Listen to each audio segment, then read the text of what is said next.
தமிழில் முன்னணி நடிகர்கள் ஒருவரான அஜித் குமார் ரசிகர்களால் செல்லமாக தலை என்று அழைக்கிறார்கள். இதுவரை 62 திரைப்படங்களுக்கு மேல் நடித்துள்ள அஜித் கடந்த பல வருடங்களாக பல சூப்பர் ஹிட் படங்களை வழங்கி வருகிறார். அஜித் குமார் அவரது கேரியரின் ஆரம்ப காலங்களில் சரியான வழிகாட்டுதல் இல்லாத காரணத்தால் பல படங்கள் தோல்வி படங்களாகவே அமைந்தன.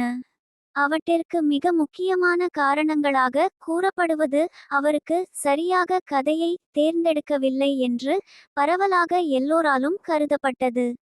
அந்த குறையை பிறகு அவர் சரி செய்து கொண்டு தற்பொழுது முன்னணி நடிகராக மாறி இருக்கிறார்.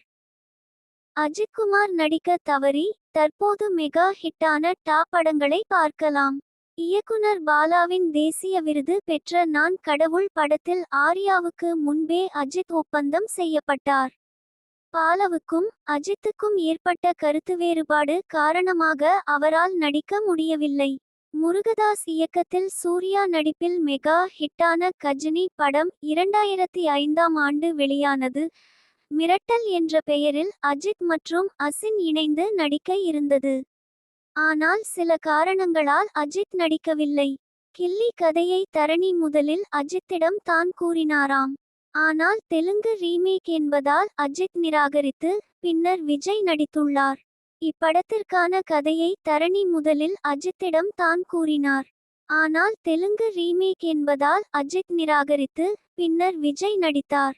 மெகா ஹிட்டில் வெளியான காக்க காக்க திரைப்படத்தில் அஜித் நடிப்பதாக இருந்த அன்பு செல்வன் கதாபாத்திரத்தில் சூர்யா நடித்து மெகா ஹிட் படமானது. விக்ரம் நடித்து மெகா ஹிட்டான சாமி திரைப்படத்தில் நடிக்க முதலில் இயக்குனர் ஹரி அஜித்திடம் கேட்டுள்ளார். அஜித் மறுக்கவே விக்ரமை வைத்து இயக்கியுள்ளார். லிங்குசாமி இயக்கத்தில் தமிழில் வெளியான ரன் திரைப்படம் ஹிட்டானதால் தெலுங்கு, ஹிந்தியில் ரீமேக் செய்யப்பட்டது. ஆனால் இதில் மாதவனுக்கு முன் அஜித்துக்கு தான் நடிக்க வாய்ப்பு சென்றிருக்கிறது. ஜெமினி திரைப்படத்தில் நடிக்கும் வாய்ப்பு முதலில் அஜித்திற்கு தான் வந்திருக்கிறது. அவர் மறுக்கவே விக்ரம் நடித்துள்ளார். சூர்யாவிற்கு பெரிய திருப்புமுனையை ஏற்படுத்திய நந்தா திரைப்படத்தில் அஜித் தான் நடிப்பதாக இருந்தது. ஆனால் சில காரணங்களால் அவரால் நடிக்க முடியவில்லை.